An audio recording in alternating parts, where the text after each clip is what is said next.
What's up, good people? Mark Holmes here, and as always, I want to say thank you all for watching, commenting, subscribing, and being part of the Joe Boo Sports Report. Without you guys, as well as you ladies, you know that this literally does not work. It is Thirsty Thursday, and we are one week away from the NFL draft in Kansas City. And about this time, we should be rolling right into Kansas City. I mean, yeah, that's right. Me, prime time, game time, DMV, David Wiley. We're hooking up, of course, with Randy at Kansas City for the draft. Now, the NFL, now make sure you subscribe to DMV. DMV, we're going to get together tonight, do another live stream. Had some problems and all that last night, so we couldn't get together. But subscribe to DMV, subscribe to Game Time, subscribe to Prime Time. David Wiley, you need a channel. Bro, we're going to make you a channel on the way over. Now, here's what's interesting. The NFL has said that they're going to be doing 75 hours of content, be it without Michael Irvin. Be that as it may, they're talking about 75 hours of content. Bro, I'm trying to beat that. Now, think about this. It's 16 hours of actually driving there. So 16 to 16, that's 32 hours right there, right? And then by the time we stop off for gas, I'm old, so I got to stop and pee. I got to stop and pee. Okay, that's a known fact. And then we got to get some snackages because I need to eat my beef jerky, I need my almonds, my keto snacks and cheese. Got to get the cheese. And then of course we got to stop off at St. Louis and get some barbecue because we got to compare St. Louis barbecue because there are St. Louis ribs with Kansas City barbecue and definitely do a taste test to see which one's got the better one. I'm going to tell you, though, you can't beat my Virginia barbecue, okay? Forget about that tweet that you saw about Virginia barbecue. That was actually Texas. anyway, what's up, Robbie Howard? I got you this morning, didn't I? Hey, I know you're watching. Shout out to you, man. Get outside today. The weather's going to be fantastic. Anyway, some stuff that's going on. It's amazing because I always get a few trolls every live stream that always say, just trade Dak, trade Dak, trade Dak, trade Dak. And I always say, okay, you can trade Dak if there was no trade clause. See, you forgot about that. You can't trade Dak unless Dak says, yeah, I want to be traded. But what are you going to do to replace Dak? Because there's teams out there that are quarterback desperate. You saw what Carolina gave up to move up to try and get one of these young guns because they always say draft a young quarterback because that's the way you're going to win. But if you are drafting a young quarterback and he ends up being Mac Jones, are you winning? And then he gave up draft capital to move up because there's word out that teams are calling about Trey Lance. Trey Lance, yeah. Trey Lance was part of that 4 first-round quarterback class that the only one that's doing anything is Trevor Lawrence. He can't stay healthy and on the field, and he was literally given the keys to the kingdom. It's hard to get an NFL quarterback, and that's why you need to take care of him, and that's a whole other story with our quarterback. But you see what teams are trying to do. The Jets going for an Aaron Rodgers who has dropped 30 points in rating over the last 2 seasons. They're desperate to say, we'll put up with all of the nonsense and everything else that is Aaron Rodgers, even though he seems to be declining. And now, what, trolls? Look at the numbers. If I'm lying, I'm dying. And I ain't dying right now. Well, actually, I guess we are. We die a little bit each day. But be that as it may, look at his numbers. Look at his numbers. He went from 48 TDs to 37 to 26. His rating went from 121 to 111 to 91. If that's not regression, I don't know what is.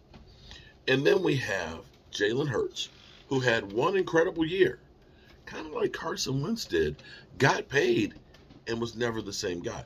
I'm not saying that Jalen Hurts is that guy, going to be that guy, but it's the nature of being a quarterback in the NFL. You gets paid. And he played in the Super Bowl, too. And he played in the Super Bowl. Got the L, but played in the Super Bowl. Lamar Jackson is the next guy up. And the question will he finally come off of the guaranteed money issue, because that seems to be the sticking point for his contract. The NFL seems deemed ready to bust that. They do not want to do that. And then you have, who's become a cheerleader of quarterbacks getting paid, Dak Prescott, as well as I'm sure other ones that aren't quite as vocal. This is where Stephen Jones needs to get this thing done. I feel like this is completely deja vu. I know there's the Dak haters out there and say he's a bum, get rid of him and things. Take a look at quarterbacks that the Cowboys have gone through since Troy Aikman. In fact, let's do that.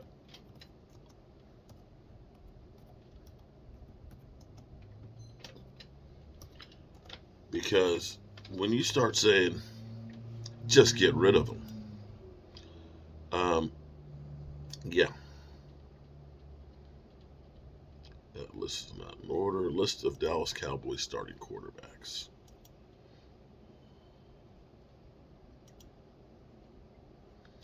Let's go through. Okay. 2000 was the last year that Troy Aikman was starting. We had Jason Garrett start in 99 for 2 games and 5 games in 98. Yeah. But in 2000, we had Randall Cunningham, tail end of his career, Anthony Wright, Quincy Carter, Anthony Wright, Ryan Leaf, Clint Stoner, Chad Hutchinson, Quincy Carter, Vinny Testaverde, Drew Henson, Drew Bledsoe. Excuse me, not Drew Brees. I wish we had Drew Brees. Tony Romo, Drew Brees. Mixed in with some Brad Johnson. Mixed in with some John Kitna. Some Stephen McGee. Kyle Orton. Brandon Wheaton. Matt Castle. And even Kellen Moore. Guys, it's hard finding a quarterback. And you'll remember when Dak got hurt, Andy Dalton. Yeah, we heard that Andy Dalton. No difference between Andy Dalton and Dak Prescott. Ben DiNucci? Anyone? Although he's playing good in the XFL.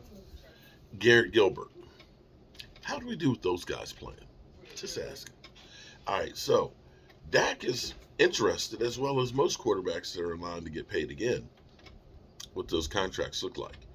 And whether you're a Dak fan or not, the reality is the Cowboys need to extend him, kick that money down the road, take care of getting CeeDee Lamb under the fold, and CeeDee Lamb as well as, hang on guys. Sorry, I had to move the car. Doctor's appointment. Don't want to be late. But Dak Prescott, of course, like every quarterback, is looking at and eyeing those numbers. And the Cowboys, it would behoove them to get Dak Prescott signed sooner than later. This feels like deja vu because we've been here before. Kirk Cousins got paid, fully guaranteed, $28 million. I said at that moment, get Dak signed. Get him signed. And they waited. And they waited. And they waited. The market went up to Russell Wilson at $35 million. And they waited. And they waited. And they waited. That waiting cost them money on the salary cap. Like it or not, quarterbacks are getting paid. And quarterbacks, as long as they literally are not making them, are going to continue to get paid. Running backs, they're a dime a dozen right now. There's tons of them out there. They're easily replaceable. Quarterbacks, as you see, it ain't so easy, bro. Let's get the latest news on the Lamar Jackson situation. In Philadelphia. What does this mean for the Lamar Jackson negotiations in Baltimore? That seems to remain at an impasse. Both sides have until July 17th to negotiate a long-term deal. before Lamar would otherwise have to play under the franchise tag. And we'll point out again, teams could come forward with offer sheets, and so far they have not done so. And so I feel like I will start with my insider extraordinaire here, Kmart. Is there any news here regarding Lamar Jackson? If you thought that Jalen Hurts' deal was going to speed up this process with Lamar, you were crazy. You have not been paying attention in the last 8 months, right? No, there's been no movement as of now, but I do think this Jalen Hurts contract hurts Lamar's position only because you wanted to be the highest paid player. Now the guy who was just in the Super Bowl is the highest paid player, on top of the fact that all these weeks later, no other teams have expressed interest. No one has come forward publicly or behind the scenes yet to say, we want Lamar Jackson, despite how talented he is. So nothing as of right now has changed. It's crazy. But if you're Lamar Jackson, he's a different dude. He's not really worried about other guys. His position probably should be, hey, I do a lot more with a lot less compared to all the other quarterbacks that are around the NFL. True. And that might be a reasonable way to look at it, but negotiations are rarely reasonable. Yeah. And no one knows that better than Dominique, who was the president of the Players Association at one time. So I ask you, Nika, the question I brought up on the show yesterday, is Lamar Jackson at this point waiting for a day that's just never going to come? This whole idea that some owner is going and the NFL is going to say, oh, you know what? Let's do a guaranteed contract. That's just a day that isn't coming. That's the way it feels to me sitting here. What do you think? Your Wyndham is waiting, whether it's for the bucket list, the free breakfast, and Wi-Fi. It feels that way, but the pressure changes as we get closer and closer to the season, particularly for that one team, the Ravens, who seem like they have a roster and a team and a coaching staff that is ready to be competitive in the AFC for the Super Bowl. That all changes for Lamar Jackson is not that quarterback.